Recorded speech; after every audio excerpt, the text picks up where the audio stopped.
started in the Big East at Providence, and he's leaving now. If I had to leave, we both have the same feelings.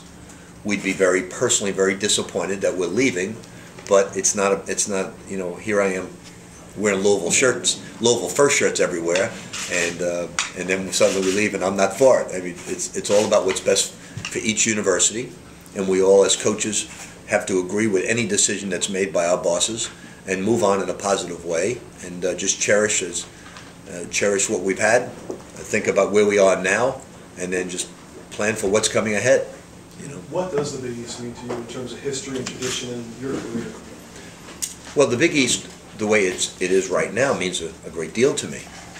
The Big East, in a new structure, I couldn't tell you. You know, it's changed automatically in front of our eyes. You know, when you're talking about suddenly adding Texas to the equation, and adding, well, for football, maybe some of the academies, football Boise State, they won't affect us, but I'm sure we're going to add more for basketball. I hope we don't forget in our additions to add strength to basketball, because we're losing two extremely strong teams in Syracuse and Pittsburgh. So I hope we keep that in mind. You know, there's nothing against football. It is becoming more popular than anything around. Someone told me this the other day, and I don't know how true it is, that the Liberty Bowl gets like higher ratings, it might have bowled than a Duke North Carolina basketball game.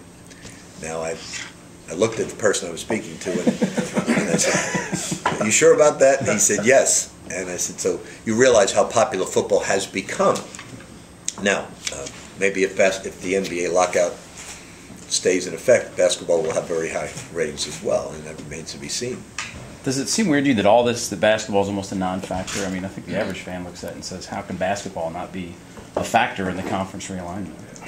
You know, I'll give you the example of this. When I played high school basketball and moved out from Queens to Long Island as a sophomore, I would say we had 25 Division I basketball players in 1968-69. 25. Since I've been in Louisville 10 years, I don't remember going to Long Island. I'm not sure they produced 5 Division I prospects, and the population has doubled in Long Island. There was only 1.5 million people back then, and that is 3 million. There are very few college basketball players in Long Island. Why? Lacrosse has taken over, and back when I lived in Long Island, there was no affluence. There's a few pockets of affluence in Long Island, but it was a blue-collar town. Now it's an extremely affluent town where lacrosse has taken over. It's probably the most popular sport in Long Island, and you don't find basketball anymore in Long Island. So I equate it to today. You know, back then college basketball was so popular, and even when I started out, there was no college basketball in New York City except St. John's.